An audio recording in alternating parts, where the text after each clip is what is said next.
l'Aveyron représente 90 km de côte du littoral de la grande région Occitanie et 120 km quand on rajoute les lagunes telles que celle-ci, la lagune de Thau. Donc elle fait 7500 hectares et environ 5 mètres de profondeur, ce qui est très propice à la conchyliculture et à l'élevage des huîtres et des moules. Il y a environ 550 entreprises, ce qui correspond à 10% de la production en huîtres de la France.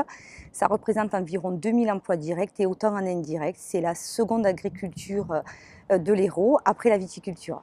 Donc nos 550 entreprises se diversifient différemment par le biais donc, de ventes en gros, aux marailleurs ou à la restauration, mais également sur le développement de la dégustation au sein de leur établissement et par la vente sur marché ou étal tout autour du bassin de Thau et plus loin même. La conchyliculture aujourd'hui a vraiment besoin de maintenir ce territoire conchylicole car il y a beaucoup d'envieux, beaucoup d'envieux sur le territoire de Thau, puisque la pression foncière aujourd'hui est importante.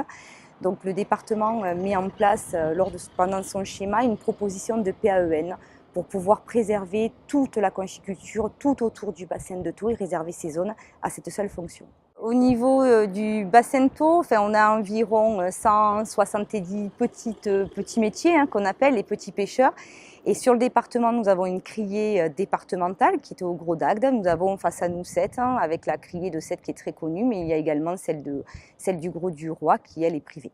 Le département a 8 ports départementaux, dont plusieurs en conchyliculture pure, comme le port du Barou, du Mourblanc, des Mazets, de Vendre et d'autres ports mixtes. Et en effet, par le biais déjà des infrastructures que nous mettons à disposition et que nous rénovons, nous aidons la conchyliculture, mais pas que, bien entendu, comme ça, par le biais également de la solidarité territoriale.